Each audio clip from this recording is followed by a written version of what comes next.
So let us see the last part, that is solar energy conversion and storage.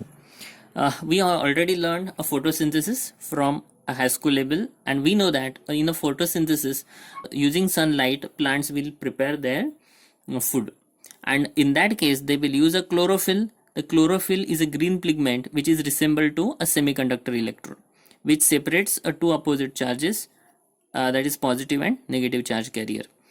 The capacity of such membrane to convert solar energy into chemical energy is endoenergetic process, that is free energy change is positive, so it is thermodynamically not feasible.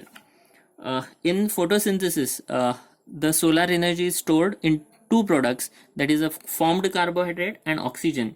So by burning carbohydrate in air, energy is released. So it creates an interest in developing such a model system for storage and utilization of solar energy by direct conversion of light. The main objective of solar energy quantum conversion device is the conversion of light energy into thermal energy by using suitable photochemical reactions, or by conversion of light energy into electrical energy by suitable photoelectrochemical reactions. So as the energy storing photo reaction occurred with delta G positive, hence it is thermodynamically unstable or not feasible.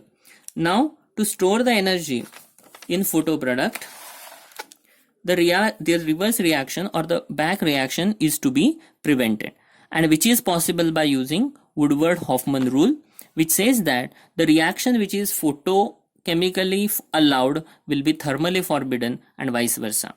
The one of the best example is a valence isomerization of normetidine to quadricycline, which stores around 260 calories per gram of the material. But this particular reaction has a disadvantage because this reaction does not takes place in visible light, and since it does not takes place in visible light, means it does not absorb the radiation in visible light, so in sunlight its efficiency is very poor.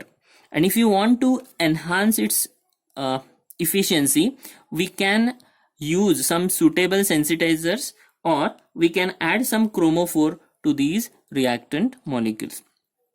The second example where photochemistry is used in solar energy conversion is a photo decomposition reaction, which is comparatively more efficient compared to valence isomerization. Now the product formed during photo decomposition will be allowed to recombine and release thermal or electrical energy.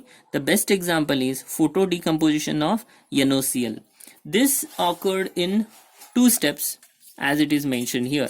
NaOCl decomposed to form NO plus Cl dot. Cl dot, that is free radical, react with NaOCl and it forms NO plus Cl2.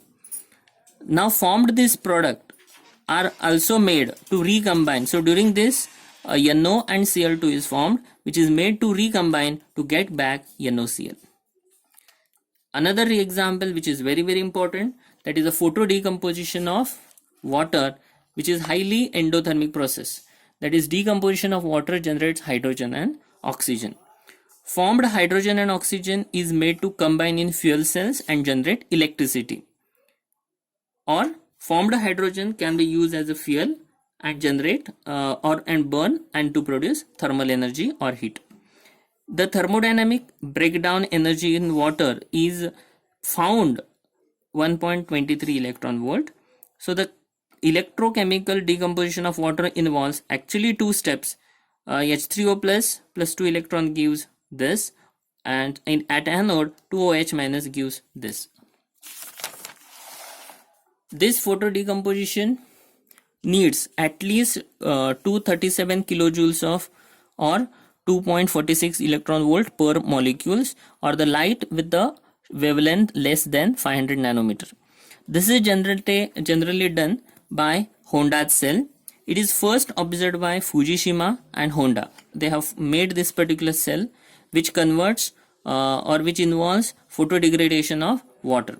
So this is the assembly where we are doing photolysis of water. This is a little basic water having concentration 0.1 NaOH, and here we are using N-type semiconductor of titanium dioxide. This is our titanium dioxide electrode, which is N-type titanium dioxide semiconductor electrode, which act as anode.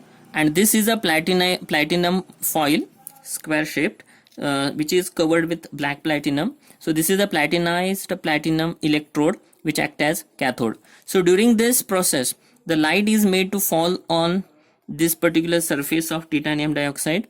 It absorbs the radiation and it gives the energy to water, and it undergoes oxidation. So it releases, you can see here, at anode, titanium dioxide absorbs the radiation and it generates a hole.